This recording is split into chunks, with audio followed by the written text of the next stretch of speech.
ሰላም ጤና ይስጥልን የተከበራችሁ የአሚኮ ወቅታዊ ተከታታዮቻችን እንደምን ሰነበታችሁ። የአማራ ክልል ባጋጠመው የሰላም እጦት ምክንያት በእጅጉ ከተጎዱ ዘርፎች ውስጥ አንዱ የትራንስፖርትና ሎጂስቲክስ አገልግሎት ነው። በተለያዩ ጊዜያትም የነጻ የህዝብ እንቅስቃሴ የሚያስተጓጉሉ ሁኔታዎችን ስንመለከት ቆይተናል። ይህ መሆኑ ደግሞ በርካታ ኢኮኖሚያዊ፣ ማህበራዊና ሌሎችንም ቀውሶች የሚያስከትል ነው። የዛሬው የአሚኮ ወቅታዊ ዝግጅታችንም ትኩረቱን ነጻ የህዝብ እንቅስቃሴና ፋይዳው በሚል ርዕሰ ጉዳይ ላይ አድርጓል። እንግዶችን ጋብዣለሁ። አቶ ዘውዱ ማለደ የአማራ ክልል ትራንስፖርትና ሎጂስቲክስ ባለስልጣን ኃላፊ ናቸው። ኮማንደር በቀለ አብዬ በአማራ ክልል ፖሊስ ዋና ጠቅላይ መምሪያ የትራፊክ ዋና መምሪያ ኃላፊ እንዲሁ አብረውን ይቆያሉ። አቶ ስማቸው ሁነኛው የጠበቃና የህግ አማካሪም ላነሳ ነው ርዕሰ ጉዳይ ማብራሪያ ሊሰጡን እዚህ ስቱዲዮ ድረስ ተገኝተዋል። ፕሮግራሙን ወደ እናንተ በማድረስ እኔ ጻድቁ አላምረው አብሬያችሁ ቆይታ አደርጋለሁ። ምርጫችሁን የአማራ ሚዲያ ኮርፖሬሽን እንድታደርጉ በአክብሮት ጋብዛለሁ። እንግዶቼ አክብራችሁን እዚህ ድረስ ስለመጣችሁ እጅግ አመሰግናለሁ።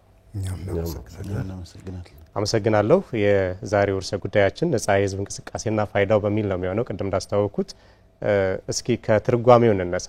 ነጻ የህዝብ እንቅስቃሴ ሲባል ምን ማለት ነው አቶ ዘውዱ? እንግዲህ ነጻ የህዝብ እንቅስቃሴ ማለት ከትራንስፖርት ጋር ቀጥታ ግንኙነት ያለው ነው።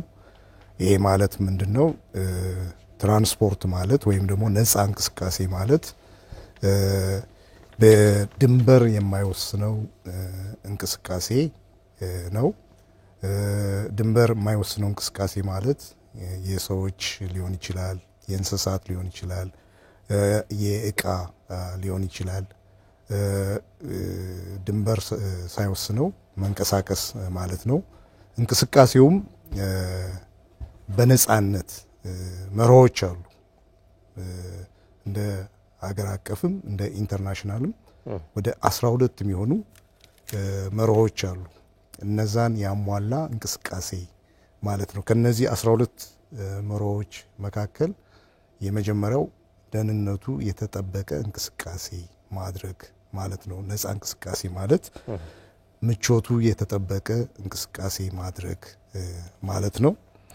ኢኮኖሚያዊ የሆነ ማለትም ተመጣጣኝ ክፍያ ያለው እንቅስቃሴ ማድረግ ማለት ነው። ውጤታማ የሆነ ጥራቱ የተጠበቀ አካታች የሆነ ተደራሽነት ያለው ተወዳዳሪ የሆነ እንቅስቃሴ ማለት ነው። ይሄን ያሟላ እንቅስቃሴ ነጻ እንቅስቃሴ ወይም ትራንስፖርት ይባላል። በየብስ ሊሆን ይችላል። ይሄ ማለት በመንገድ በባቡር ሊሆን ይችላል፣ በአየር ሊሆን ይችላል፣ በውሃ ሊሆን ይችላል፣ በኬብል ሊሆን ይችላል፣ በስፔስ ሊሆን ይችላል። እነዚህን ሁሉ ያካተተ እንቅስቃሴ ትራንስፖርት ወይም ደግሞ ነጻ እንቅስቃሴ ይባላል ማለት ነው። በተለይ ደግሞ 12ቱን መርሆች ያሟላ 12ቱ መርሆች ደግሞ አብዛኛዎቹ ከነጻ እንቅስቃሴ ጋር ተያያዥነት ያላቸው ዓለም የተስማማባቸው እንቅስቃሴዎች ናቸው። ይሄን ካሟላ ትራንስፖርት ወይም ደግሞ ነጻ እንቅስቃሴ ማለት እንችላለን ማለት ነው። በጣም ጥሩ። አቶ ስማቸው ከህግ አንጻርስ ነጻ እንቅስቃሴ እንዴት ነው የሚተረጎመው? አመሰግናለሁ። ያው ነጻ የሰዎች እንቅስቃሴ ስንል ነጻ የሰዎች እንቅስቃሴ አንደኛ ተፈጥሯዊ ነው። የሰው ልጅ ሲፈጠር እንዲንቀሳቀስ ነው የተፈጠረ ነው ሲጀመር ማለት ነው። በህይወት እስካለ ድረስ መንቀሳቀስ አለበት ፍጡር ነው። የሰው ልጅ አይደለም። በነገራችን ላይ ማንኛውም ህያው የሆነ ፍጡር ሁሉ ከእጽዋት ኪንግደም ከሚባለው ውጪ ያለው የእንስሳቱ ዓለም በሙሉ ሊንቀሳቀስ የተፈጠረ ነው እና ነጻ የህዝብ እንቅስቃሴ ከዚህ አንፃር ነው ልናየው የምንችለው። ምክንያቱም እንዲንቀሳቀስ የተፈጠረ ፍጡር ነጻ ሆኖ እንዲንቀሳቀስ የተፈጠረ ፍጡር በእንቅስቃሴው ላይ ምንም አይነት ሌላ ጣልቃ ገብነት እንዳይገባበት ሆኖ የተፈጠረ ፍጡር ነው የሰው ልጅ ማለት ነው እና ከሰው ልጅ ክብርና ልዕልና ጋርም ይያያዛል። በእንቅስቃሴ ላይ ሬስትሪክሽን፣ በእንቅስቃሴ ላይ እንቅፋት፣ ችግር የምንላቸው ነገሮች ከህልውናው ጋር የሚያያዙበት ሁኔታ ስላለ ማህበራዊ፣ ኢኮኖሚያዊ፣ ባህላዊ ወዘተ የምንላቸው ጉዳዮች ያሉት ነው ህዝብ፣ ህብረተሰብ፣ ሰዎች ማለት ነው። እነዚህ ጉዳዮች ሁሌም በህይወት እስካለ ድረስ ሰዎች ህይወት ውስጥ አሉ። እነዚህን የሚከወነው ደግሞ መንቀሳቀስ ነው። ከእንቅስቃሴ ውጭ የሚከወን ነገር የለም። ኮማንደር፣ አሁን ላይ በዘርፉ ያለው ማህበረሰብ የሚገለገለው ህዝብ እንዳይረካ የሚያደርጉ በርካታ ችግሮችን እየተመለከትን ነውና በእናንተ እይታ ምንድናቸው እነዚህ ችግሮች? አመሰግናለሁ። ያው እንደተገለጸው በህብረተሰቡ ዘንድ ባለፉት 2 ዓመታት የነበረ ችግር ነው የተነሳው። በህብረተሰቡ እንዳይንቀሳቀስ ለመግታት ወይም ለማስቸገር የሚፈጥሩ ሰፋ ያሉ ችግሮች የነበሩበት ባለፈው ከወቅቱ ጋር ተያይዞ አልፎ አልፎ ከአንዳንድ ቦታ ላይ ማህበረሰቡን ለመንቀሳቀስ የሚገቱ የሚያስቸግሩ ሁኔታዎች አሉ። እዚህ ከገታ ጋር ተያይዞ የሆነ ዝም ብሎ ኢኮኖሚካሊ ለመፈለግ የሚያደናቅፉ አካሎች አልፎ አልፎ አሁንም አሉ። ኮማንደር እንዳነሱት ወቅታዊ የክልሉ ሁኔታን መሰረት በማድረግ እየተከሰቱ የአገልግሎት አሰጣጡ ላይ እርካታን ማህበረሰባችን እንዳያገኝ የሚያደርጉ ችግሮችን እንዴት ነው ያገኟቸው? የትራንስፖርትና ሎጂስቲክስ ዘርፉ አገልግሎት አሰጣጥ ጋር በተያያዘ ህብረተሰቡ ላይ የሚታየው እርካታ ይሄ ነው የሚባል አይደለም። ብዙ መሰራት ያለበት ጉዳይ ነው። በሁለት ችግሮችን በሁለት ከፍሎ ማየት ይቻላል። የመጀመሪያው ችግር ውስጣዊ በተቋሙ ደረጃ ያሉ መሰረታዊ ችግሮች አሉ። ለምሳሌ አገልግሎት አለመዘመን ጋር የተያዙ መሰረታዊ ችግሮች አሉ። አገልግሎት አሰጣጣችን ከመናኸሪያ ጀምሮ ዘመናዊ አለመሆን አንዱ ለአገልግሎት እርካታ መሰረታዊ ክፍተት አለ።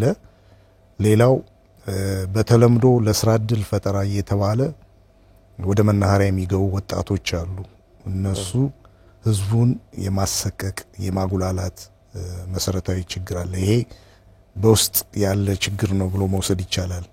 ከዚህ በተጨማሪ በሹፌሮች በረዳቶች ስነ ምግባር ችግር ምክንያት ህዝብ ላይ የሚደርስ መጉላላት አለ። ይሄም አንዱ በውስጥ በራሳችን ተቋም መርምረን ምንፈታው መሰረታዊ ችግር እንደሆነ ለይተናል ማለት ነው። ሌሎችም ከታሪፍ በላይ ማስከፈል፣ በህግ አለመመራት፣ ትርፍ መጫን፣ የቁጥጥር ስራው የተቀናጀ አለመሆን፣ የተቋሙ ሰራተኛ ከላይ እስከታች ድረስ የስነ ምግባር ጉለት ያለባቸው ሙያተኞች መኖር አገልግሎቱ ውጤታማ እንዳይሆን አድርጎታል ማለት ነው። ሁለተኛው ችግር ውጫዊ ችግር ነው። ቅድም ኮማንደር በቀለ እንዳሉት የሰላሙ ጉዳይ አንዱ አገልግሎት አሰጣጣችን ውጤታማ እንዳይሆን አድርጓል። መንገድ ላይ ዘረፋ አለ፣ እገታ አለ፣ የህገወጥ ኬላዎች በጣም ብዙ ናቸው። ይሄ ለትራንስፖርት ዘርፉ እንቅፋት ነው። አገልግሎት አሰጣጣችን በሰዓቱ እንዳደርስ ያደርጋል። ከፍተኛ ገንዘብ እንድታወጣ ያደርጋል። መሰረታዊ ችግር ናቸው። ውጫዊ ችግሮች ናቸው። መንገድ ላይ የሚደርሱ ችግሮች አሉ። በተለይ ደግሞ ይሄን 2 ዓመት በክልላችን በተፈጠረው የሰላም ችግር ምክንያት የትራንስፖርት ዘርፉ እጅግ ተጎድቷል።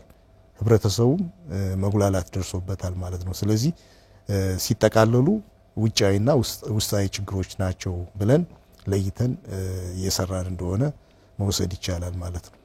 መልካም። አቶ ስማቸው በህገ መንግስቱ አንቀጽ 32 ዜጎች ከቦታ ቦታ የመዘዋወር መብት በግልጽ ተደንግጓል። ይህንን ተከትሎ የወጡ በርካታ ዓለም አቀፋዊ ህጎች አሉ ከመንቀሳቀስ መብት ጋር የተገናኙና እንዴት ነው የሚተነተነው ነፃ የህዝብ እንቅስቃሴ ከህግ አንፃር የሚለውን መቀጠል እንችላለን? እሺ፣ አመሰግናለሁ። እውነት ነው። በህገ መንግስታችን አንቀጽ 32 አንድ ላይ ዜጎች ከቦታ ቦታ የመንቀሳቀስና በመረጡት አካባቢ በየትኛውም ቦታ ላይ የመኖር የመስራት ሙሉ መብት ያልተገደበ መብት አላቸው። ይሄ መብት አስቀድሞም በዓለም ላይ ጸድቀው ተቀባይነት ባገኙ ትላልቅ ታዋቂ የሆኑ ዓለም አቀፍ ሰነዶች ላይ ኢንተርናሽናል ኢንስትሩመንትስ የሚባሉት ወይም ድንጋጌዎች የሚባሉት ላይ እንደ ዩኤን ዩዲኤችአር የሚባል ወይም ዩኒቨርሳል ዲክላሬሽን ኦፍ ሂውማን ራይት ተብሎ የሚጠራው የታወቀው በ1948 ዓመተ ምህረት የወጣው የተባበሩት መንግስታት ድርጅት ባለ 30 አንቀጽ ኮንቬንሽን ቃል ኪዳን ሆኖ በዓለም ላይ እስካሁን ድረስ ሁሉም አገር የሆነ ሁሉ ከዛ በኋላ አገር የሆነም አገር ሁሉ ተቀብሎት ስራ ላይ እየዋለው ያለ ድንጋጌ ያለ በዛ አንቀጽ 13 አንድ ላይ እንደዚሁ ተደንግጎ ይገኛል። ከዛም በኋላ በአይሲሲፒአር ተብሎ የሚጠራው ኢንተርናሽናል ኮንቬንሽን ኦን ሲቪል ኤንድ ፖለቲካል ራይት ተብሎ የሚጠራው የታወቀ ሰፋ ያለ ሰነድ ነው። ባለ 53 አንቀጽ ሰነድ ነው። ይሄ ደግሞ በዚህ ላይም እንደዚሁ በአንቀጽ 12 አንድ ላይ ተደንግጎ ይገኛል። ይህንም ዓለም ሳያቅማማ የተቀበለው ድንጋጌ ነው። የሰዎችን የመንቀሳቀስ መብት በተመለከተ ማለት ነው። ሰው ከእንቅስቃሴ ውጪ ህይወት አለው ሊባል አይችልም። ስለዚህ እንቅስቃሴውን ስትገድብበት በቀጥታ በተዘዋዋሪም አይደለም በቀጥታ ህልውናውን የመገደብ ያህል ነው ተብሎ የተወሰደ ትልቅ ኖሽን ነው ወይም ሐሳብ ነው። ትልቅ ሐሳብ ነው። ትልቅ ተውት ነው። ይሄ ኮንሰፕት ዝም ብሎ በተራ ጉዳይ የሚታይ አይደለም። ሰው መንቀሳቀስ መከልከል ማለት ለሰው ልጅ በህይወት አትኖርም ብሎ የመከልከል ያህል ነው። በባለ 30 አንቀጹን በታህሳስ 10 1948 የተባበሩት መንግስታት ድርጅት ሲያወጣ እኮ ከሁለተኛው የዓለም ጦርነት በኋላ ማግስት ጥቂት ዓመታትን ቆይቶ መጀመሪያ በጣም ግሎሪየስ የሆነ በጣም የታወቀ ታዋቂነትን ያተረፈ ህግ አድርጎ ያወጣው እና አሁንም ኢንታክት ነው እየተገበረ ያለው ከሰው ልጅ ህልውና ጋር ቀጥታ የተያያዘ ስለሆነ የሰው ልጅ ነጻነት ከምንም ነገር በላይ ነው። ሰው አንዳንዶች እንደውም የሰው ልጅ ነጻነቱ ከህይወቱም በላይ ነው ብለው የሚጽፉ ሰዎች አሉ። ከህይወቱም በላይ ነው። ምክንያቱም ህይወት ከእንቅስቃሴ ውጪ ትርጉም ስለሌለው ማለት ነው። እና እንደዛ ብለው የሚሉበት ሁኔታ አለ እና ይሄ የሰዎች የመንቀሳቀስ መብት አይነኬ መብት ነው ተብሎ የሚወሰድ ነው በጽንሰ ሐሳብ ደረጃ ማለት ነው። በአገር ውስጥ ህግም በኢንተርናሽናል ባለም አቀፍ ህግም ከፍተኛ እውቅናን ያገኝና የሰው ልጅ በአሁኑ ሰዓት ጥያቄ ምልክት ሊያስገባው የማይችል መብት ነው የመንቀሳቀስ መብት ማለት ነውና ከዚያ አኳያ ነው ሊታይ ይገባዋል ብዬ ለመግለጽ እንፈልገው ማለት ነው። የመንቀሳቀስ መብት በህገ መንግስቱ ከመቀመጡ ባሻገር ዓለም አቀፍም ስምምነት ነው። ኢትዮጵያ የፈረመቻቸው ስምምነቶች አሉ። ለምሳሌ የነጻ የመንቀሳቀስ ጋር በተያያዘ የአፍሪካ የመንገድ ደህንነት ቻርተር ተቀብላ ፈርማለች። በጣም የቅርብ ጊዜ ነው። ሞር ከትራፊክ ደህንነት ጋር የተያያዘ ቢሆንም ነጻ የመንቀሳቀስ ህግን ማክበር እንዳለባት እንደ ሀገር የአፍሪካ የመንገድ ደህንነት ቻርተር ላይ ፈርማለች። ይሄ ብቻ አይደለም። የተባበሩት መንግስታት የመንግስት ትራፊክ ኮንቬንሽንም ፈርማ አባል ሆና እየሰራች ነው ያለችው።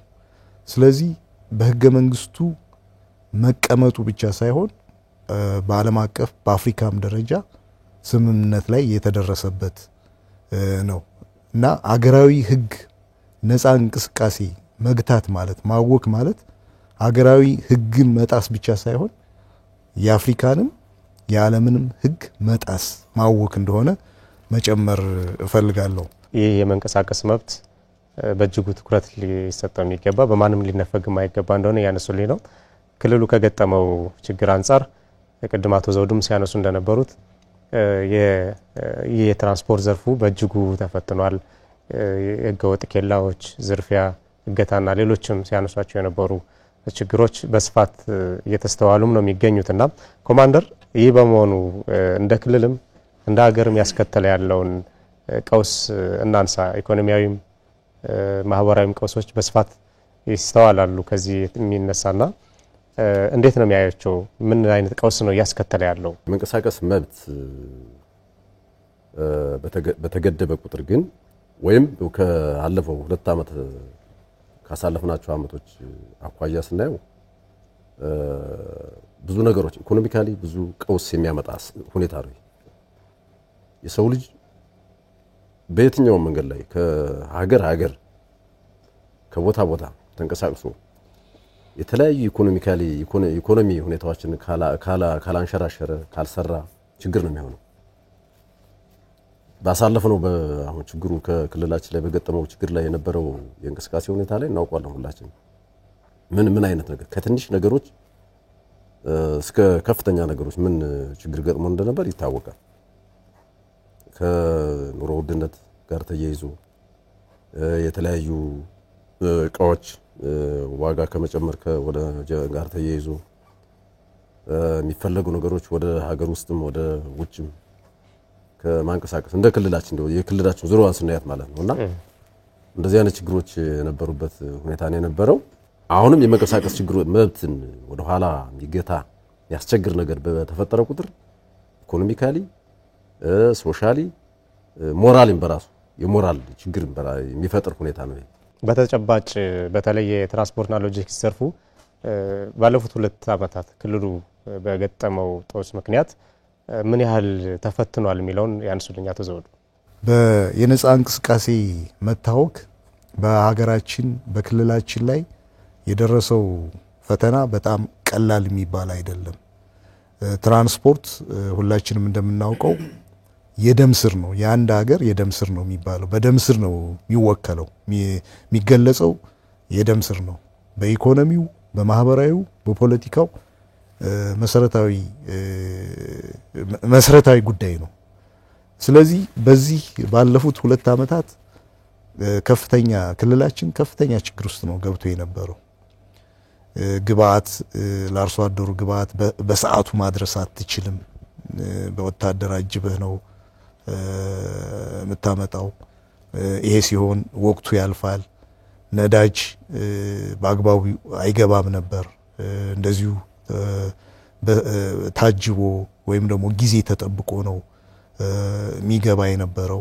መሰረተ ልማት የምትገነባው ተንቀሳቅሰ ነው። ትራንስፖርትን ተጠቅመ ነው። ሰውም ይንቀሳቀሳል፣ ቁሳቁሱም ግብአትም ተንቀሳቅሶ ነው።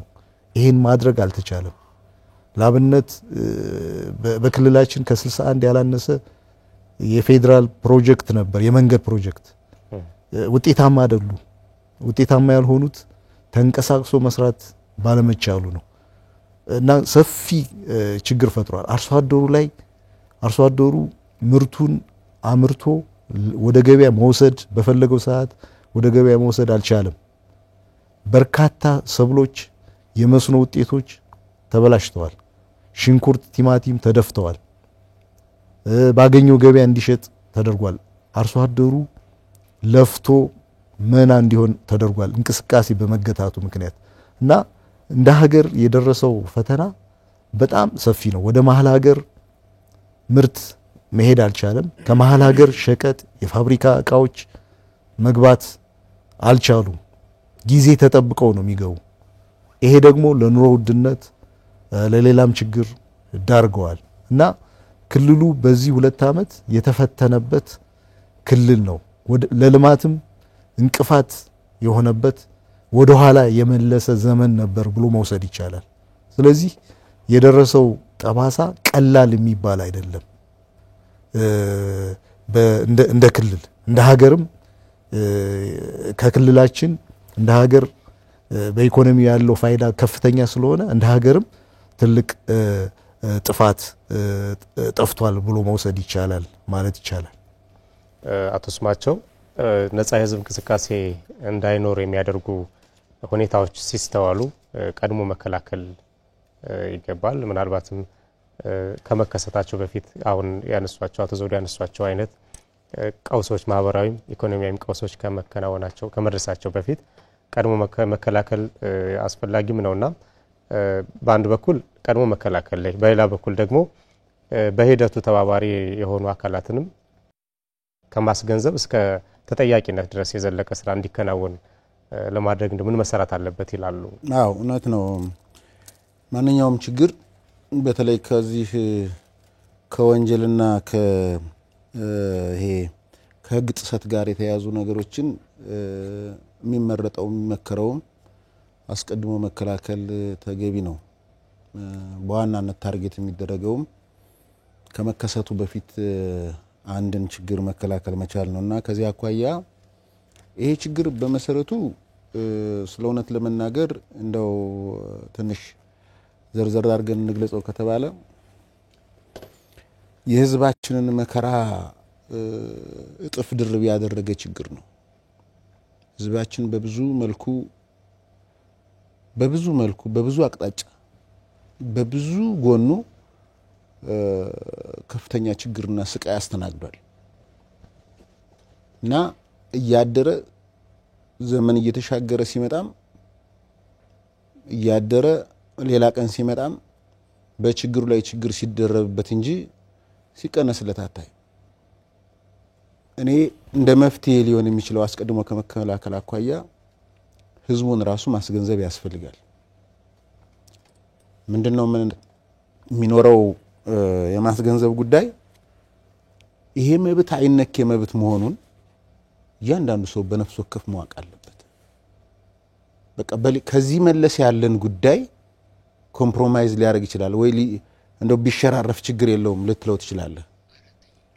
እንቅስቃሴውን በተመለከተ ግን ምክንያቱም እንቅስቃሴ ሁሉም ነገር ነው። ስንቱን እንዘረዝረው በዚህች አጭር ሰዓት አንስተን አንጨርሰውም እንጂ እኮ እንቅስቃሴ እኮ ማህበራዊ ጉዳዩ በለው ፖለቲካዊ ጉዳዩ በለው ኢኮኖሚያዊ ጉዳዩ በለው ባህላዊ ጉዳዩ በለው ሃይማኖታዊ ጉዳዩ በለው ሁሉ ከእንቅስቃሴ ውጭ የማይታሰብ ነው።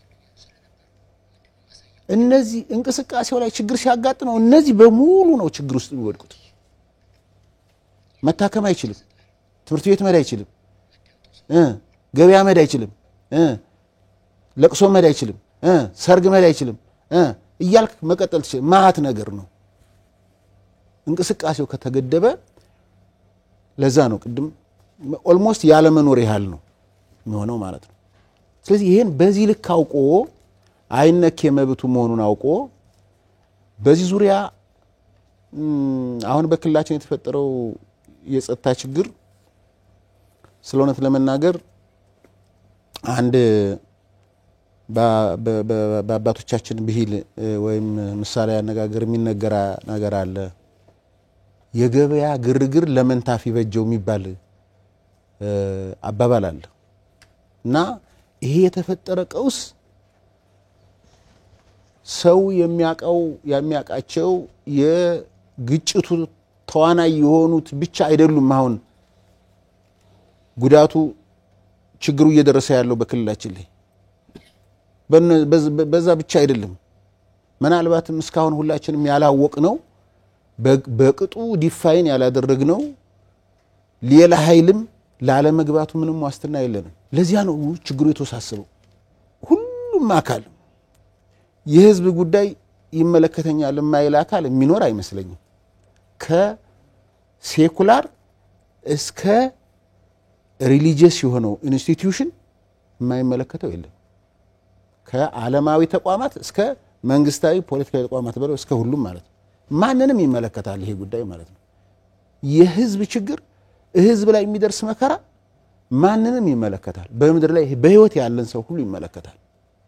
በግለሰብም በቡድንም ደረጃ ማለት ነው። ስለዚህ ያንዳንዱ በልኩ መረዳት አለበት። በልኩ ተረድቶ በልኩ የሚጠበቅበትን ከያንዳንዱ የሚጠበቅ አለና የሚጠበቅበትን አስተዋጽኦ ማድረግ መቻል አለበት። ይሄ መብት እንዳይነካ፣ ይሄ መብት ችግር ውስጥ እንዳይወድቅ ከሁሉም ነገር በላይ መስዋዕትነት ሊከፈልበት የሚገባ መብት ነው ይሄ መብት። ይሄ መብት ዝም ብሎ ተራ ጉዳይ አይደለም። ሰው ካልተንቀሳቀሰ ምናልባት ጊዜ መስጠት ደቂቃዎች የመስጠትና ያለ መስጠት ካልሆነ በስተቀር የኦክሲጅን መመላለሻውን ጉሮሮውን የመያዝ ያህል ነው። ተራ ጉዳይ አይደለም። የሁሉም ነገር ቁልፍ ነው እዚህ ጋር ማለት ነው። እና ይሄንን በመረዳት እና ይሄንን መብት በመከላከል ይሄን መብት ኖ እንደዚህማ መሆን የለበትም የሚል ህብረተሰብ መፈጠር አለበት። ኖ ይሄ የትኛውም ነገር ጉዳይ ማስፈጸሚያ መሆን የለበትም ኖ መባል አለበት። ኮማንደር በቀለ በተለይ የመንገድ ደህንነት ማስጠበቅ አንዱ ኃላፊነት ያለበት ፖሊስም እንደመሆኑ ፖሊስ የመንገድ ደህንነት በማስጠበቅ ረገድ አሁን ላይ አመርቂ ስራ ሰርቷል ማለት ይቻላል ወይ? ማሳያዎችም ካሉ ቢያነሱል። አለፈው ችግር ላይ የሆነ የጸጥታ ችግሮችም ውስጥ ላይም ሆኖ ብዙ ስራዎች መጠነ ሰፊ የሆነ ስራዎች እየተሰሩ ነው ያለው። ብዙ ለውጥም እየመጣ ነው ያለ እና ደህንነቱን ለማስጠበቅ ከጫፍ እስከ ጫፍ ያለን ኃይል በአንድ በኩል ትጥቁን ይዞ በአንድ በኩል ደግሞ የመደበኛ ተግባሩን ይዞ ስራዎች እየተሰሩ ነው ያለው። ያንን በተለያየ መንገድ በመናቀዳቸው እቅዶች በየለቱ ደግሞ ከየዞኑ ከየወረዳው የሚመጡ ሪፖርቶች አፈጻጽሞችን እንከታተላለን እና ይሄንን የማህበረሰቡን ደህንነት ለማስጠበቅ በትራንስፖርቱ ዘርፍ ሰፊ ስራ ነው እየተሰራ ያለው። ከትራንስፖርት ባለስልጣን ጋር በቅንጅት በእኛ በትራፊክ ብቻ ሳይሆን ተቀናጅቶ በቅንጅት ብዙ ስራዎች እየተሰሩ ነው ያለው። በምን ይረጋገጣል? በየለቱ ከምንድነው የአማራ ክልል ፖሊስ ዋና ጠቅላይ መምሪያ በየዘርፉ እንደየዘርፋችን እንከታተለዋለን ማለት ነው። የሚቀሩ ነገሮች አሉ አለ ማለት አይደለም። ቅድም ክቡር አቶ ዘውዱ ያነሱት ሐሳብ አለ ከትርፍ መጫን ጋር ተያይዞ ከታሪፍ ማስከፈል ጋር በላይ ማስከፈል ጋር ተያይዞ ሁለቶች አሉ። እነዚያን ደግሞ እየሰራን ያለ ነው። ይህንን ለማስተካከል የስነ ምግባር ችግር ያለባቸውን ተቆጣጣሪ አካላት እና አባላት እዚያ ላይ እርምጃ እየተወሰደ እየተስተካከለ ነው ያለው። ለምን ትራፊክ የሆነ ተቆጣጣሪ ወይም የሆነ ትራፊክ እዚያ ላይ ቆሞ አንዳንዴ ከአንዳንድ ቦታ ላይ ትርፍ ጭኖ የሚያልፍበት ሁኔታ ይከሰታል። እነዚያን ወዲያው ተከታትሎ እርምጃ እየተወሰደ እየተስተካከለ ነው ያለው። በየዞኑም በየወረዳውም ያለው በተለያየ ድጋፍ አኳን እየተጠናከረ ደህንነቱ ማህበረሰቡ ደህንነቱ ተጠብቆ እንዲሄድ የማድረግ ስራዎችን እየሰራን ነው ያለው። ከዚህ ከርዕሰ ከተማው ከባህር ዳር ርዕሰ ከተማ ጀምሮ ሰፊ ስራ ነው እየሰራን ያለ ነው። ወርደን ማለት ነው ለዞን መምሪያው ወይም ለከተማ ጣቢያ ለታችኛው ኃይል ብለን ማንተው ወርደን እየደገፍን ነው ያለ ነው። በዋናነት የመንገድን ደህንነት በማስጠበቅ ረገድ መስራት ያለባቸው መፍትሄዎች ላይ ነው ያወራን ያለ ነው። እንደ ትራንስፖርትና ሎጂስቲክስ አገልግሎት ከሌሎችም ተቋማት ጋር በጥምረት የክልሉን የመንገድ ደህንነት በማስጠበቅ ረገድ የተሰሩ ያሉ ስራዎች ምን ናቸው? በቀጣይስ መሰራት ያለባቸው ሐሳቦችን ያነሱል። መልካም እንግዲህ ነፃ እንቅስቃሴ እንዲኖር ለማድረግ ብዙ ስራ ይጠበቅብናል። የተጠናከረ የቅንጅት ስራ መሰራት መቻል አለበት። ህብረተሰቡ ዜጋው ማህበራዊና ኢኮኖሚያዊ ጉዳዮቹ ተዘግተውበታል። ከዚህ በላይ ተዘግቶ መቆየት እርስ በርስ መበላላት የሚያመጣ ጉዳይ ነውና ይሄን ለመፍታት ትኩረት ተሰጥቶ እየተሰራ ነው ያለ። እንደ ባለስልጣንም እንደ መንግስትም የሚሰሩ ስራዎች አሉ።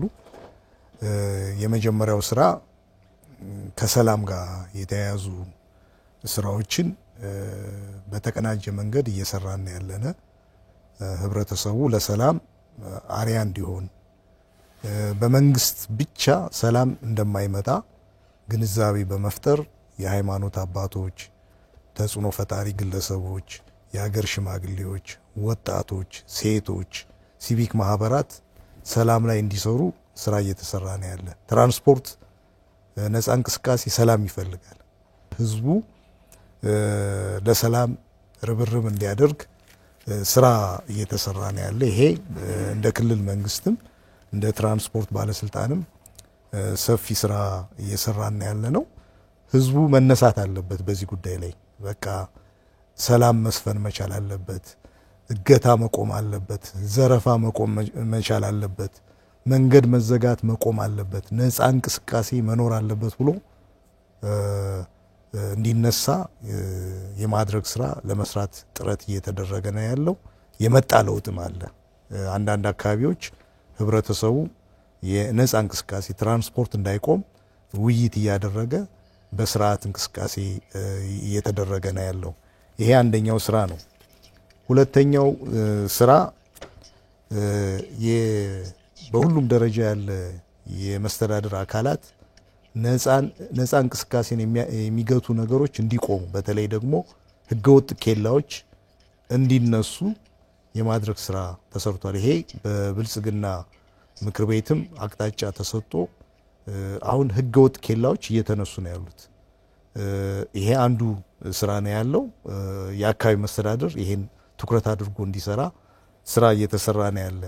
ኬላ ለጊዜው ገንዘብ ሊገኝ ይችላል፣ የዕለት ገንዘብ ግን በጣም የብልጽግና ጸር ነው፣ የትራንስፖርት ጸር ነው፣ የነፃ እንቅስቃሴ ጸር ነው። ስለዚህ ይሄን ታሳቢ ተደርጎ ስራ እየተሰራ እንደሆነ መወሰድ መቻል አለበት። ሌላው ከሹፌሮች እና ከረዳቶች አኳያ የህገወጥ ሰዎች ተባባሪ እንዳይሆኑ ትምህርት እየተሰጠ ነው ያለ። ህብረተሰቡን አክብረው እንዲንቀሳቀሱ የማድረግ ስራ እየተሰራ ነው ያለ። መንጃ ፍቃድ ካወጣ በኋላ ዝም አንልም። በየጊዜው የግንዛቤ ፈጠራ ስራ እንሰራለን። ህብረተሰቡን ማክበር አለበት።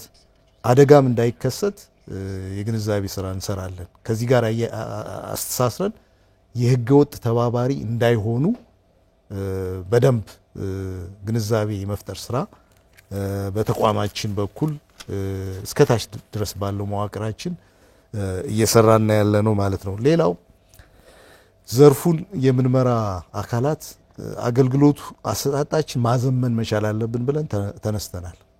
ለምሳሌ አንዱ ችግር ያለበት ህብረተሰቡን የሚያሰቅቅ ስራ እየተሰራ ያለ መናኸሪያ ላይ ያለ ወከባ ነው። መናኸሪያዎች የመንግስት ተቋም ናቸው፣ ግን ሰብአዊ ጥሰት የሚፈጸምባቸው ጸረ ዲሞክራሲ መንግስት ማስተዳድራቸው ተቋማት ነው የነበሩት። አሁን እሱን ስርዓት ማስያዝ ተጀምሯል። ኢቲኬቲንግ ጀምረናል። አራተኛው ህግ ማስከበር ነው። ይሄ ህግ ማስከበር ትራንስፖርት ሰላም ይፈልጋል። ህግ አለው፣ ስርዓት አለው። በስርዓት ካልተመራ ጥፋት ነው፣ ትልቅ ጥፋት ነው የሚሆነው። ስለዚህ ይሄንን መሰረት አድርጎ ህግ የማስከበር ስራ በተቀናጀ መንገድ ከትራፊክ ፖሊሶች፣ ከጸጥታ አካላት፣ ከሚመለከታቸው አካላት ጋር ሆነን ህግ የማስከበር ስራ ለመስራት ጥረት እየተደረገ ነው ያለ። በዚህ አግባብ ያሉ ችግሮችን ለመቅረፍ እየሰራን ያለ ነው። ለውጥም እያየንበት ነው። ባለፉት አመታት ይሄ ዘርፍ በጣም ተጎድቶ ነው የነበረው። በህዝብ ትራንስፖርት የሚጓጓዘው ህዝብ በቢሊየን በአመት ድግግሞሽን ጨምሮ በቢሊየን የሚደርስ ነው የነበረው። አሁን ያ አይደለም። አሁን ወደዛ እየመጣ ነው ያለ። በርካታ አሽከርካሪዎች፣ ተሽከርካሪዎች ንብረታቸውን እየሸጡ ወደ መሀል ሀገር ሄደው ነበር። አሁን መምጣት ጀምረዋል። ይሄ የሚያሳየው እየተሰራ ያለው ስራ ለውጥ እንዳለ ያሳያል። ወደ ክልላችን ባለፉት ከግርግሩ በፊት በአዲስ እና በስመ ንብረት ዝውውር መልክ የሚመጡ ተሽከርካሪዎች ከ30 ሺህ በላይ ነበር። ባለፉት 2 አመት ግን ከ10 ሺህ አይበልጥም። በየአመቱ የሚመጣው በአዲስ የሚመጣው ወደ ክልላችን የሚገባው የተሽከርካሪ አሁን በዚህ አመት ከ12 ሺህ እያደገ መሆኑን ያሳያል። ከ12 ሺህ በላይ ተሽከርካሪዎች በአዲስ ገብተዋል። ይሄ የሚያሳየው ለውጥ እንዳለ፣ የተሻሻለ ነገር እንዳለና መልክ እየያዘ እንደሆነ የሚያሳያል። በተለይ ደግሞ ከሰላሙ ጋር የተያያዘው ነገር ህዝቡም እየገባው ለመንግስት ተባባሪ በመንግስት ብቻ ሰላም እንደማይመጣ ተረድቶ ማገዝ ጀምሯል። በዚህ ለውጥ መጥቷል።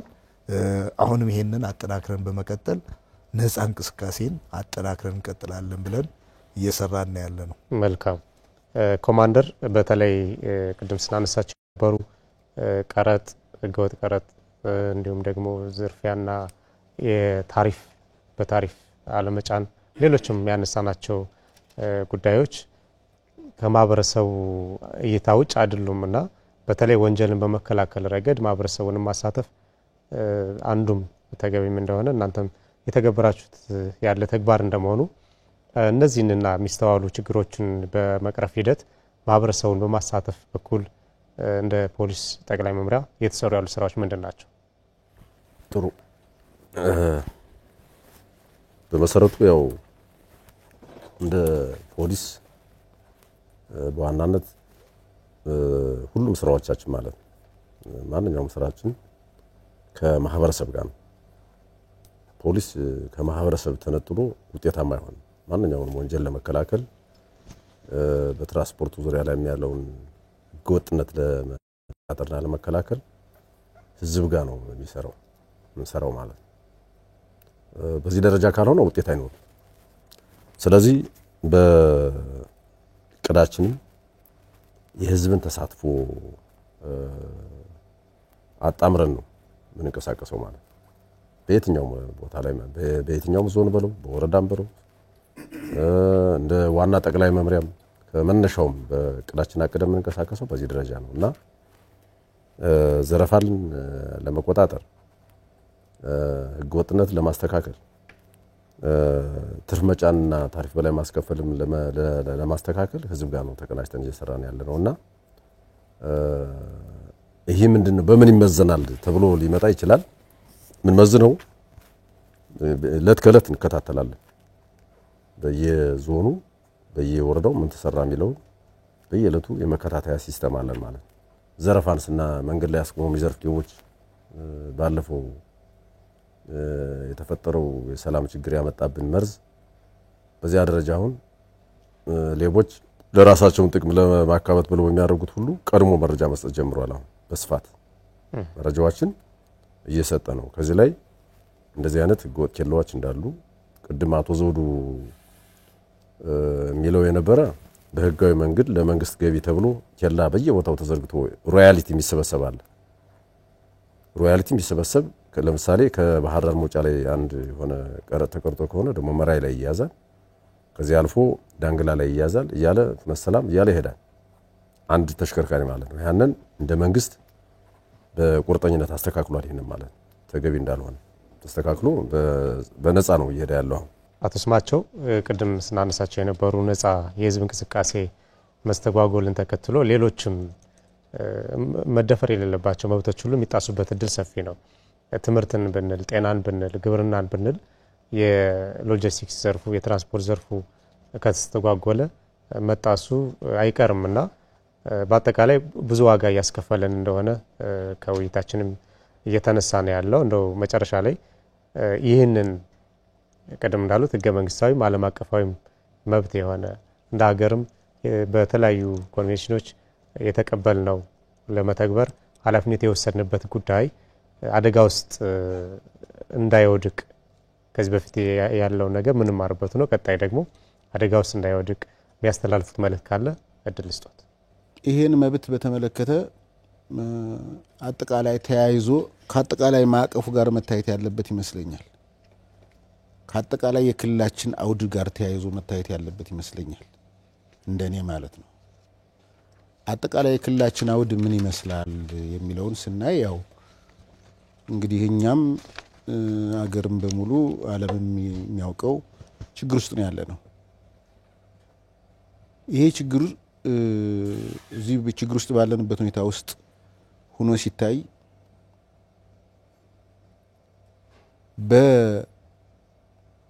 በአለው ግጭት ምክንያት ነው። አሁን ይሄ የህዝብ እንቅስቃሴ የህዝብ እንቅስቃሴ ችግር ውስጥ ወደቀ ከመልክስ የህዝብ እስትንፋስ ታንቆ የሚገኝበት ሁኔታ ያለው ማለት ነው። እስትንፋስ ነው እንደኔ እስትንፋስ ነው።